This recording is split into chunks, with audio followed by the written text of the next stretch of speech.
क्या आपने कभी सोचा है कि आखिर एक ऐसी मशीन कैसे बनती है जो अपने अकेले दम पर 12,000 टन तक का वजन खींच सकती है? और सबसे हैरानी की बात, ये सब सिर्फ 2 पतली सी स्टील की पटरियों पर होता है। जब भी कोई ट्रेन हमारे सामने से गुजरती है, हमारी नज़र अक्सर उसके डिब्बों पर जाती है, लेकिन उन सभी डिब्बों को खींचने वाला इंजन असल में इंजीनियरिंग का चलता फिरता चमत्कार होता है। बाहर से ये सिर्फ स्टील का एक बड़ा ढांचा दिखाई देता है, लेकिन इसके अंदर हजारों ऐसे पार्ट्स होते हैं जो बिल्कुल सही समय पर मिलकर काम करते हैं। अगर उनमें से एक छोटा सा हिस्सा भी सही तरीके से काम न करे तो पूरा इंजन रुक सकता है। लेकिन सबसे बड़ा सवाल है, क्या ट्रेन का इंजन भी कार की तरह फैक्ट्री में बनता है या इसकी कहानी बिल्कुल अलग होती है? एक आधुनिक ट्रेन इंजन को बनने में कई महीने लगते हैं, लेकिन इसकी शुरुआत फैक्ट्री से नहीं होती। इसकी शुरुआत होती है एक कंप्यूटर स्क्रीन से, जहां इंजीनियर सबसे पहले इंजन का डिजिटल मॉडल तैयार करते हैं। इस मॉडल में सिर्फ बाहरी डिजाइन नहीं, बल्कि हर प्लेट, हर बोल्ट और हर छोटे बड़े पार्ट की सही जगह पहले से तय होती है। इंजन पर पड़ने वाले वजन, तेज रफ्तार में मोड़ लेते समय आने वाले दबाव और अलग अलग परिस्थितियों में उसकी मजबूती की पहले ही गणना कर ली जाती है। इसके बाद शुरू होता है सिमुलेशन। कंप्यूटर के अंदर इस इंजन को हजारों बार अलग अलग परिस्थितियों में चलाया जाता है, कभी पहाड़ों पर, कभी रेगिस्तान की गर्मी में, कभी बर्फीले इलाकों में, तो कभी भारी मालगाड़ी खींचते हुए। सोचिए, असली इंजन अब भी बना भी नहीं है, लेकिन कंप्यूटर के अंदर वो हजारों किलोमीटर की यात्रा कर चुका होता है। अगर कहीं भी कोई कमजोरी दिखाई देती है तो डिजाइन तुरंत बदल दी जाती है, क्योंकि एक बार स्टील कट जाने के बाद गलती सुधारना बेहद महंगा पड़ सकता है। जब डिजाइन पूरी तरह तैयार हो जाती है, तब शुरू होती है असली यात्रा। हर दिन फैक्ट्री में भारी ट्रक पहुंचते हैं, लेकिन वे तैयार इंजन नहीं लाते। उनमें होती हैं मोटी स्टील प्लेटें, तांबे के कॉइल, एल्यूमिनियम के हिस्से, केबल, पाइप और हजारों अलग अलग पार्ट्स जो पहली नज़र में कबाड़ के ढेर जैसे लग सकते हैं। यकीन करना मुश्किल होता है कि यही बिखरे हुए टुकड़े कुछ महीनों बाद दुनिया के सबसे ताकतवर इंजनों में बदल जाएंगे। इनमें सबसे ज्यादा महत्वपूर्ण स्टील होती है, क्योंकि पूरे इंजन की मजबूती उसी पर निर्भर करती है। ये साधारण स्टील नहीं होती, बल्कि खास ग्रेड की हाई स्ट्रेंथ स्टील होती है, जो लगातार कंपन, भारी वजन और वर्षों तक पड़ने वाले दबाव को आसानी से सह सकती है। इसीलिए फैक्ट्री पहुंचते ही हर स्टील प्लेट की जांच की जाती है। उसकी मोटाई, मजबूती और गुणवत्ता कई टेस्टों से गुजरती है। अगर एक भी प्लेट तय मानकों पर खरी नहीं उतरती तो उसे तुरंत अलग कर दिया जाता है। सिर्फ स्टील ही नहीं, तांबा भी उतना ही जरूरी होता है, क्योंकि बाद में यही इंजन के अंदर बिजली पहुंचाता है। वहीं पहिए, एक्सल, ब्रेक सिस्टम और कई भारी पार्ट्स अलग अलग फैक्ट्रियों में बनकर आते हैं। यानी एक ट्रेन इंजन किसी एक फैक्ट्री का नहीं, बल्कि सैकड़ों कंपनियों और हजारों लोगों की मेहनत का परिणाम होता है। जब सभी पार्ट्स अपनी जगह पहुंच जाते हैं, तब पहली बार ऐसा महसूस होने लगता है कि अब कुछ बड़ा बनने वाला है। लेकिन अभी भी इंजन का कोई आकार नहीं होता। चारों तरफ सिर्फ मोटी स्टील प्लेटें पड़ी होती हैं। और अब शुरू होता है वह चरण जहां सिर्फ एक छोटी सी गलती भी करोड़ों रुपए का नुकसान करा सकती है। अब उन मोटी स्टील प्लेटों को इंजन का मजबूत ढांचा बनाने का समय आ चुका है। लेकिन सवाल ये है, इतनी मोटी स्टील आखिर काटी कैसे जाती है? क्या कोई साधारण मशीन ये काम कर सकती है? फैक्ट्री के एक विशाल हॉल में कई टन वजन वाली स्टील प्लेटों को बड़े बड़े क्रेन उठाकर एक अत्याधुनिक कटिंग मशीन के सामने रखते हैं। जैसे ही कंप्यूटर से कमांड मिलती है, हजारों डिग्री तापमान वाली प्लाज्मा या लेजर बीम मोटी स्टील को बेहद सटीकता से काटना शुरू कर देती है। लेकिन यहाँ कोई भी कट अंदाजे से नहीं लगाया जाता। हर कट पहले से तैयार डिजिटल डिजाइन के अनुसार होता है। अगर सिर्फ 1-2 मिलीमीटर की भी गलती हो जाए तो आगे चलकर पूरा इंजन सही तरीके से फिट नहीं होगा। इसलिए पूरी प्रक्रिया पर कंप्यूटर लगातार नजर रखता है। लेकिन स्टील को काट देना ही काफी नहीं होता। अब बारी आती है उन सभी टुकड़ों को हमेशा के लिए एक दूसरे से जोड़ने की। यहीं से शुरू होता है वेल्डिंग का सबसे महत्वपूर्ण चरण। फैक्ट्री के अंदर विशाल रोबोटिक आर्म बिना रुके घंटों तक वेल्डिंग करते रहते हैं। उनकी हर मूवमेंट पहले से प्रोग्राम होती है। चारों तरफ उड़ती चिंगारियां और तेज रोशनी के बीच अलग अलग स्टील के टुकड़े धीरे धीरे एक मजबूत ढांचे में बदलने लगते हैं। लेकिन क्या पूरा इंजन सिर्फ रोबोट ही बनाते हैं? बिल्कुल नहीं। कुछ जगहें ऐसी होती हैं जहां आज भी अनुभवी वेल्डरों की जरूरत पड़ती है। कई जटिल जोड़ आज भी इंसानी हाथों से बनाए जाते हैं, क्योंकि उन्हें अच्छी तरह पता होता है कि किस जगह कितनी गर्मी और किस एंगल से वेल्डिंग करनी है, ताकि वह जोड़ लाखों किलोमीटर तक बिना टूटे काम करता रहे। यही वजह है कि हर वेल्ड की कई बार जांच की जाती है। अल्ट्रासोनिक मशीनें स्टील के अंदर छिपी सबसे छोटी दरार तक पकड़ सकती हैं, क्योंकि इंजन सिर्फ बाहर से मजबूत दिखना ही काफी नहीं है, उसे अंदर से भी उतना ही मजबूत होना पड़ता है। जब सारी वेल्डिंग पूरी हो जाती है तब पहली बार इंजन का असली आकार सामने आने लगता है। अब ये सिर्फ स्टील की प्लेटों का ढेर नहीं रहता, बल्कि एक विशाल लोकोमोटिव का फ्रेम बन चुका होता है। लेकिन अभी भी एक बड़ी चीज गायब है। इतना भारी इंजन आखिर पटरियों पर चलेगा कैसे? अगर इसके पहिए और नीचे का पूरा सिस्टम मजबूत न हो तो इतनी विशाल बॉडी भी 1 इंच आगे नहीं बढ़ पाएगी। यहीं से शुरू होती है उस हिस्से की कहानी जो पूरे इंजन का वजन अपने ऊपर उठाए रखता है। ट्रेन के पहिए देखने में साधारण लगते हैं, लेकिन इन्हें बनाना बेहद कठिन होता है। सबसे पहले खास ग्रेड की स्टील को बहुत ऊंचे तापमान पर गर्म किया जाता है। जब वो लाल होकर नरम हो जाती है तब उसे हजारों टन ताकत वाली फोर्जिंग प्रेस के नीचे रखा जाता है। एक जबरदस्त दबाव और धीरे धीरे वही गर्म स्टील पहिए का आकार लेने लगती है। फोर्जिंग सिर्फ आकार देने के लिए नहीं होती, इस प्रक्रिया से स्टील की अंदरूनी संरचना भी बेहद मजबूत हो जाती है। यही वजह है कि ट्रेन के पहिए वर्षों तक लगातार भारी वजन और लाखों किलोमीटर की यात्रा सहन कर पाते हैं। इसके बाद पहियों को हीट ट्रीटमेंट दिया जाता है और फिर विशाल सी एनसी मशीनों पर माइक्रोन लेवल की सटीकता के साथ उनकी फिनिशिंग की जाती है, क्योंकि अगर सभी पहिए बिल्कुल एक जैसे न हों तो तेज रफ्तार पर पूरी ट्रेन में कंपन शुरू हो सकता है। लेकिन पहिए अकेले काम नहीं करते, उन्हें जोड़ता है मजबूत एक्सल और फिर इन सभी को मिलाकर बनती है पूरी बोगी। अगर इंजन उसका शरीर है तो बोगी उसके पैर हैं। यही हिस्सा पूरे इंजन का वजन उठाता है, मोड़ों पर संतुलन बनाए रखता है और पटरियों से लगातार संपर्क बनाए रखता है। जब दोनों तैयार बोगियां फैक्ट्री फ्लोर पर लाई जाती हैं तब विशाल ओवरहेड क्रेन इंजन के स्टील फ्रेम को धीरे धीरे हवा में उठाती है। पूरा हॉल कुछ पल के लिए शांत हो जाता है। सैकड़ों टन का ये ढांचा धीरे धीरे नीचे आता है और बेहद सावधानी से उन दोनों बोगियों के ऊपर बैठा दिया जाता है। यही वह पल होता है जब पहली बार इंजन अपने पैरों पर खड़ा होता है। अब इसे देखकर साफ महसूस होने लगता है कि एक असली लोकोमोटिव जन्म ले चुका है। लेकिन अभी भी इसमें न ताकत है, न आवाज, और न ही ये 1 इंच आगे बढ़ सकता है, क्योंकि जिस चीज के बिना ये सिर्फ लोहे का एक ढांचा है वो अभी इसके अंदर लगनी बाकी है। अब तक इंजन का मजबूत ढांचा तैयार हो चुका है, वो अपने पहियों पर खड़ा भी हो चुका है। लेकिन अगर इसी समय उसे पटरियों पर छोड़ दिया जाए तो वो एक कदम भी आगे नहीं बढ़ पाएगा, क्योंकि उसकी असली ताकत अभी उसके अंदर पहुंची ही नहीं है। यहीं से शुरू होता है पूरे निर्माण का सबसे रोमांचक चरण।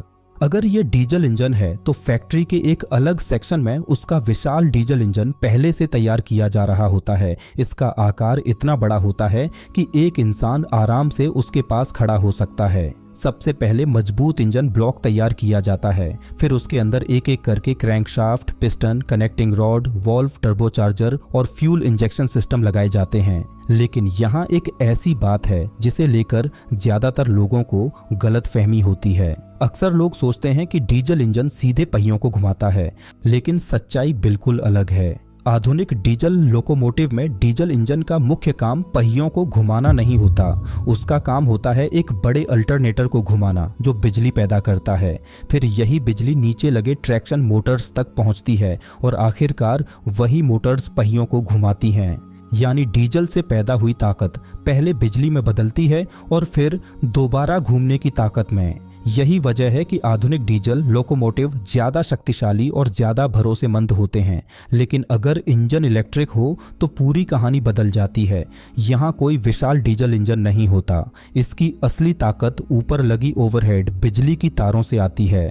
जब इंजन चलता है तो उसकी छत पर लगा पेंटोग्राफ उन तारों को छूता है और हजारों वोल्ट की बिजली इंजन के अंदर पहुंचती है। लेकिन क्या इतनी हाई वोल्टेज बिजली सीधे मोटर्स तक भेज दी जाती है? बिल्कुल नहीं। सबसे पहले ये बिजली एक बड़े ट्रांसफॉर्मर तक जाती है जहां इसकी वोल्टेज जरूरत के अनुसार बदली जाती है। इसके बाद पावर इलेक्ट्रॉनिक्स और कंट्रोल सिस्टम इसे सही रूप में बदलते हैं ताकि ट्रैक्शन मोटर्स सुरक्षित तरीके से इसका उपयोग कर सकें। और अब सामने आता है इस पूरे इंजन का सबसे महत्वपूर्ण हिस्सा, ट्रैक्शन मोटर। यही वह मशीन है जो बिजली को सीधे घूमने की ताकत में बदल देती है। इसके अंदर तांबे की कॉइल, मजबूत स्टेटर और तेजी से घूमने वाला रोटर होता है। जैसे ही बिजली इन कॉइल्स तक पहुंचती है, एक शक्तिशाली चुंबकीय क्षेत्र बनता है और मोटर घूमना शुरू कर देती है। यही घूमती हुई ताकत आखिरकार पहियों तक पहुंचती है। लेकिन यहाँ एक और सवाल उठता है, अगर ट्रैक्शन मोटर इतनी ताकतवर है तो शुरुआत में पहिए फिसलते क्यों नहीं? इसका जवाब छिपा है इंजन के स्मार्ट कंट्रोल सिस्टम में। इंजन के अंदर लगे दर्जनों सेंसर हर पल पहियों की गति पर नजर रखते हैं। अगर किसी पहिए में हल्का सा भी फिसलाव शुरू हो तो कंप्यूटर उसी क्षण उसकी पावर कम या ज्यादा कर देता है। ये सब इतनी तेजी से होता है कि ड्राइवर को भी इसका एहसास नहीं होता। यानी आज का आधुनिक लोकोमोटिव सिर्फ ताकतवर मशीन नहीं है, ये लगातार सोचने और फैसले लेने वाली एक स्मार्ट मशीन भी है। लेकिन इंजन के अंदर सिर्फ पावर सिस्टम लगाना ही काफी नहीं होता। अब फैक्ट्री में इलेक्ट्रिकल इंजीनियरों की टीम काम संभालती है। एक एक करके हजारों मीटर लंबी केबल्स इंजन के अलग अलग हिस्सों तक बिछाई जाती हैं। हर तार का अपना नंबर और तय रास्ता होता है। अगर सिर्फ एक तार भी गलत जगह जुड़ जाए तो पूरा सिस्टम प्रभावित हो सकता है। इसके बाद लगाए जाते हैं दर्जनों सेंसर। कुछ मोटर का तापमान मापते हैं, कुछ पहियों की गति पर नजर रखते हैं, कुछ ब्रेक सिस्टम की स्थिति बताते हैं और कुछ लगातार ये जांचते रहते हैं कि कहीं कोई हिस्सा जरूरत से ज्यादा गर्म तो नहीं हो रहा। इन सभी सेंसरों से आने वाली जानकारी कंट्रोल कैबिनेट तक पहुंचती है। अगर ट्रैक्शन मोटर इस इंजन की मांसपेशियां हैं तो कंट्रोल कैबिनेट उसका दिमाग है। यहीं लगे कंप्यूटर हर सेकंड हजारों फैसले लेते हैं, कितनी पावर भेजनी है, कब ब्रेक लगाना है, कब कूलिंग फैन चालू करना है और अगर कहीं कोई खराबी आए तो ड्राइवर को तुरंत चेतावनी कैसे देनी है। अब धीरे धीरे इंजन के अंदर ताकत पैदा करने वाला सिस्टम, नसों की तरह फैली वायरिंग, आंखों की तरह काम करने वाले सेंसर और सोचने वाला इलेक्ट्रॉनिक दिमाग सब अपनी जगह पहुंच चुके हैं। लेकिन एक आखिरी सवाल अभी भी बाकी है, क्या सिर्फ सभी पार्ट्स जोड़ देने से इंजन तैयार हो जाता है या फिर असली परीक्षा अब शुरू होने वाली है? अब तक इंजन का शरीर भी तैयार हो चुका है और उसका दिमाग भी अपनी जगह पहुंच चुका है। लेकिन अगर आप अभी इसके अंदर झांकें तो आपको हर तरफ खुले कनेक्शन, पाइप और अधूरे सिस्टम दिखाई देंगे। ऐसा लगेगा जैसे सब कुछ मौजूद है, फिर भी कुछ बहुत बड़ा बाकी है। और सच भी यही है, क्योंकि किसी भी आधुनिक ट्रेन इंजन की असली पहचान सिर्फ उसके इंजन, मोटर या कंप्यूटर से नहीं बनती, बल्कि इस बात से बनती है कि जब ये सभी सिस्टम पहली बार एक साथ काम करें तो क्या वे बिल्कुल उसी तरह काम करेंगे जैसा इंजीनियरों ने महीनों पहले सोचा था। इसीलिए सबसे पहले इंजन को पेंट शॉप में ले जाया जाता है। अगर आपको लगता है कि पेंट सिर्फ इंजन को सुंदर बनाने के लिए किया जाता है तो असलियत इससे कहीं ज्यादा दिलचस्प है। सबसे पहले पूरी बॉडी को अच्छी तरह साफ किया जाता है ताकि उस पर धूल, तेल या नमी का कोई निशान न रहे। इसके बाद उस पर एंटी करोशन कोटिंग चढ़ाई जाती है जो स्टील को वर्षों तक जंग से बचाती है। फिर प्राइमर की कई परतें लगाई जाती हैं और आखिर में इंजन को उसकी पहचान देने वाले रंग दिए जाते हैं।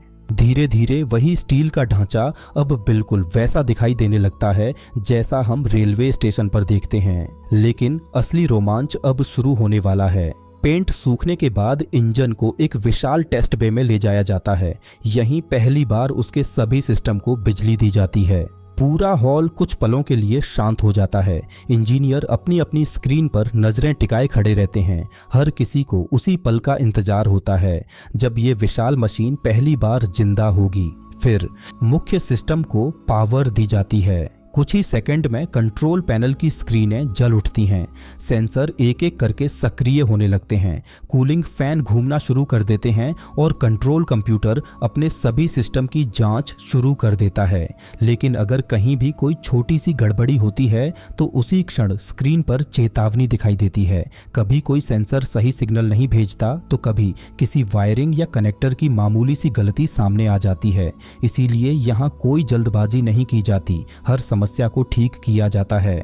फिर दोबारा टेस्ट होता है और ये सिलसिला तब तक चलता रहता है जब तक इंजन का हर सिस्टम बिना किसी गलती के काम करना शुरू न कर दे। लेकिन अभी भी इस इंजन ने 1 भी मीटर की यात्रा नहीं की है। अब उसे खुद को असली दुनिया में साबित करना होगा। इसे टेस्ट ट्रैक पर ले जाया जाता है। पहली बार इसके पहिए पटरियों को छूते हैं। ड्राइवर धीरे धीरे थ्रॉटल बढ़ाता है। कुछ पल के लिए सबकी सांसें जैसे थम जाती हैं। फिर कई महीनों की मेहनत के बाद इंजन पहली बार अपने दम पर आगे बढ़ता है। धीरे धीरे उसकी रफ्तार बढ़ने लगती है। हर सेंसर लगातार डेटा भेज रहा होता है। कहीं ज़रूरत से ज़्यादा कंपन तो नहीं, ब्रेक सही समय पर काम कर रहे हैं या नहीं, मोटर्स सही तापमान पर हैं या नहीं, हर छोटी बड़ी चीज़ रिकॉर्ड की जा रही होती है। इसके बाद अलग अलग परिस्थितियों में उसकी परीक्षा ली जाती है। तेज एक्सेलरेशन, अचानक ब्रेक, भारी लोड और लगातार लंबी दूरी तक चलाकर। क्योंकि रेलवे को सिर्फ एक ताकतवर इंजन नहीं चाहिए, उसे ऐसा इंजन चाहिए जो हर दिन हर मौसम में सालों तक बिना भरोसा तोड़े काम करता रहे। जब आखिरकार हर टेस्ट सफल हो जाता है और हर रिपोर्ट हरी झंडी दे देती है, तभी इस इंजन को रेलवे के हवाले किया जाता है। लेकिन क्या यहीं इसकी कहानी खत्म हो जाती है? बिल्कुल नहीं। असल में यहीं से इसकी असली जिंदगी शुरू होती है। आने वाले कई वर्षों तक यही इंजन लाखों यात्रियों और हजारों टन सामान को उनकी मंजिल तक पहुंचाता है।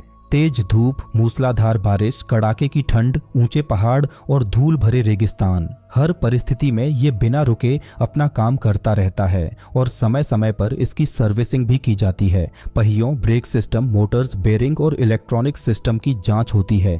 जरूरत पड़ने पर पुराने पार्ट्स बदल दिए जाते हैं ताकि इंजन वर्षों तक पहले जैसी क्षमता से चलता रहे। शायद यही वजह है कि कई लोकोमोटिव 30-35 बल्कि 40 साल तक भी अपनी सेवाएं देते रहते हैं। सोचिए, जिस मशीन को आपने रेलवे स्टेशन पर सिर्फ कुछ सेकंड के लिए गुजरते हुए देखा, उसके पीछे महीनों की प्लानिंग, हजारों टन स्टील, सैकड़ों मशीनें, हजारों इंजीनियरों और तकनीशियनों की मेहनत और अनगिनत टेस्ट छिपे होते हैं। लेकिन इस पूरी कहानी में एक और दिलचस्प राज छिपा है। हम अक्सर कहते हैं कि ट्रेन का इंजन हजारों टन वजन खींचता है, लेकिन सच ये है कि वो सिर्फ अपनी ताकत के दम पर ऐसा नहीं करता, बल्कि विज्ञान के एक बेहद साधारण नियम की मदद से करता है। स्टील का पहिया और स्टील की पटरी, इन दोनों के बीच घर्षण बहुत कम होता है। यही वजह है कि ट्रेन सड़क पर चलने वाले ट्रक की तुलना में कहीं कम ऊर्जा खर्च करके कई गुना ज्यादा वजन खींच सकती है। यानी ट्रेन की असली ताकत सिर्फ उसके इंजन में नहीं, बल्कि उसके पीछे छिपे विज्ञान और इंजीनियरिंग में भी होती है। शायद अगली बार जब आप रेलवे स्टेशन पर किसी इंजन की गूंजती हुई आवाज सुनेंगे, तो वो आपको सिर्फ एक मशीन की आवाज नहीं लगेगी। उसमें आपको महीनों की मेहनत, हजारों इंजीनियरों की सोच और उन अनगिनत हाथों की कहानी सुनाई देगी जिन्होंने मिलकर उस विशाल मशीन को जन्म दिया। क्योंकि कुछ मशीनें सिर्फ बनाई नहीं जाती, उन्हें गढ़ा जाता है, और ट्रेन का इंजन उन्हीं में से एक है। अगर आपको ये वीडियो पसंद आया हो तो वीडियो को लाइक करें, चैनल को सब्सक्राइब करें और ऐसी ही रोचक डॉक्यूमेंट्रीज के लिए हमारे साथ जुड़े रहें।